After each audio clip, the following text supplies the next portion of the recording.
দেখতে পাচ্ছেন এটা হচ্ছে বিটিসির 4 আওয়ার চার্ট, একটা strong bullish after market.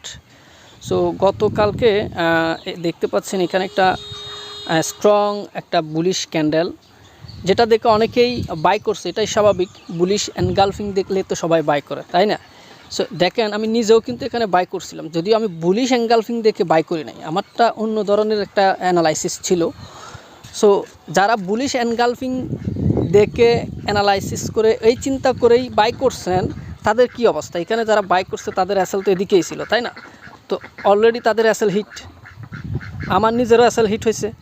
So এখানে এখন দেখতে পাচ্ছেন একটা বিয়ারিশ এনগালফিং হয়েছে। এখন অনেকেই হয়তো সেল দিয়ে এখানে অ্যাসেল দিছে, এখন আমি নিজেও এখানে সেল দিছি, আমার এন্ট্রি রানিং আছে, আপনারা দেখতে পাচ্ছেন এখানে।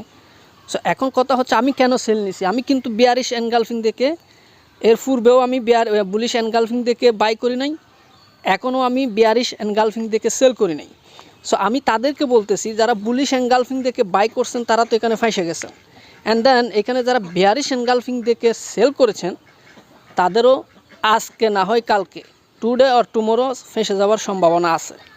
আপনাদেরকে সবসময় ইন্টারনাল চিন্তা করতে হবে, সেন্টিমেন্টাল চিন্তা করতে হবে, সাইকোলজিক্যাল বিষয় নিয়ে চিন্তা করতে হবে, তার উপর ভিত্তি করেই আপনি অ্যানালাইসিস করে ট্রেড করবেন, তাহলে আপনি 95% অ্যাকুরেসি পাবেন। কিন্তু বিয়ারিশ এনগালফিং কিংবা বুলিশ এনগালফিং দেখে টেকনিক্যালি যদি আপনি বাইসেল করেন, তাহলে 50%-এর বেশি আপনি উইন হতে পারবেন না। যারা বুলিশ এনগালফিং শিখায়, বিয়ারিশ এনগালফিং শিখায়, এটা একেবারে বেসিক লেভেলের একটা জ্ঞান, আমি বলি বেসিক লেভেলের একটা নলেজ, যেটা দিয়ে 90% কখনোই অ্যাকুরেসি নিয়ে আসা সম্ভব না।